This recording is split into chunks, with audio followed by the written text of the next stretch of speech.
Puji Tuhan. Bapak Ibu, kemarin saya bertanya kepada sepasang pengantin, Bapak Ibu. Ya, saya tanya kepada sang pria, apa alasan kamu mau menikah dengan dia? Kan harus tahu kan alasannya, kok saya bisa menikah dengan dia? Karena pernikahan itu kan kayak beli tiket satu kali jalan Bapak Ibu kan, one way. Sekali beli, ya udah gak bisa balik lagi gitu. Balik lagi ya, kita pisah aja, nggak bisa sekali jalan Bapak Ibu ya.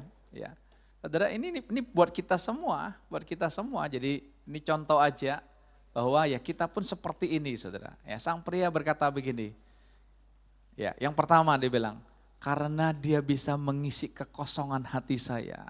Cie, keren ya, pria-pria yang kosong, wanita-wanita yang kosong, kalau dapat pacar, rasanya dia bisa mengisi kekosongan hati saya.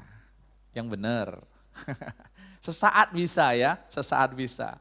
Tapi akan tetap kosong lagi, saudara. Lalu yang kedua apa? Saya bilang, ya, saya tanya 3 gitu ya.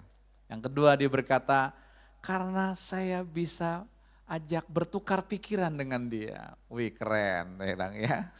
Seminggu, 2 minggu masih bisa. 1 tahun, 2 tahun, stres istrinya diajak bertukar pikiran terus ya.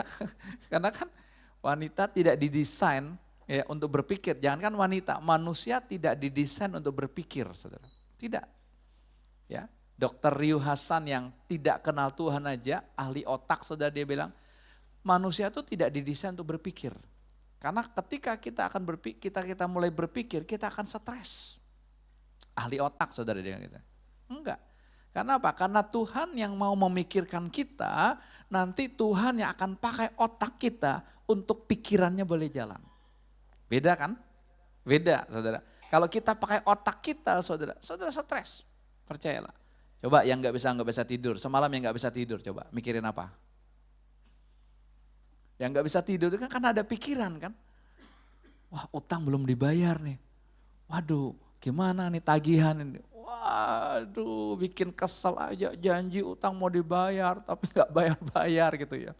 Janji mau ketemu nih, sudah di depan rumah, orangnya gak keluar-keluar atau orangnya pergi.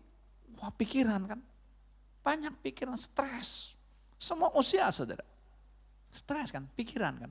Jadi kita sebenarnya gak sanggup. Tapi kalau saudara mau coba ya silakan aja, resiko ditanggung masing-masing gitu ya. Tapi bagi saya menyadari hari-hari ini, gak sanggup saya mikir. Gak sanggup.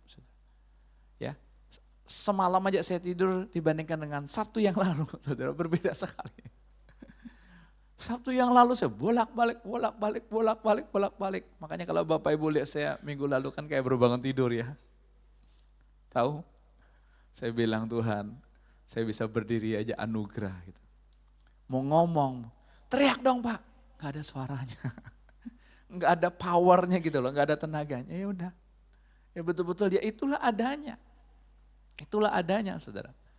Ya, wah oke. Ada lagi ketiga, saudara. Lalu saya tanya yang wanitanya, mengapa kamu bisa mau menikah dengan dia? Apa alasannya gitu ya? Ini kan harus tahu alasannya apa gitu. Ya, dia bilang gini, karena dia bisa menjadi tempat perteduhanku. Cielah. So sweet ya. Cewek-cewek tidak ada tempat perteduhannya. Ketemu cowok ini, aduh pacar-pacar yang lama saya 1 bulan, 2 bulan saya bosen. Tapi ketemu yang ini saya bisa melihat dia jadi tempat perteduhan saya, saudara. Keren kan? Ya enggak apa-apa. Saya bilang bebas aja kalian ungkapin apa, bebas aja. Tapi saya ajak mereka untuk kembali ke dasar pernikahan, saudara. Jangankan dasar pernikahan, dasar kehidupan kita, saudara. Hanya satu, kita butuh Tuhan Yesus.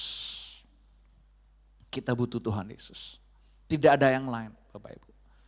Kita harus bangga memiliki Tuhan Yesus. Kita harus bangga dimiliki oleh Tuhan Yesus. Kalau kita enggak bangga Bapak Ibu, percayalah hidup kita akan biasa-biasa aja. Biasa-biasa aja. Tapi kalau kita bangga, hidup kita itu akan berbeda sekali, berbeda. Luar biasa. Saya bilang lupakan ya, kalau dia mengisi kekosonganmu, bohong saya bilang itu. Enggak bisa. Nanti kalau dia enggak bisa isi-isi terus, kamu kosong terus, Nanti cari yang lain dong, yang bisa mengisi lagi kan. Oh ini bisa ini cocok. Makanya orang terjadi perselingkuhan. Karena apa? Ketika dia ketemu dengan selingkuhnya, loh kok cocok ya? Ngomong sama dia kok nyambung ya? Ngomong sama ini kok putus terus? Kok gak nyambung-nyambung? Awalnya sih nyambung, sekarang kok jauh banget lo ngomong apa, gue gak ngerti-ngerti. Saudara, itu awal perselingkuhan nanti. Curhat kan, nyambung-nyambung, akhirnya apa? Terjadilah. Kalau udah terjadi, baru sadar, waduh, sudah terlambat kan. Dimulai dengan hal-hal yang seperti itu, Bapak Ibu.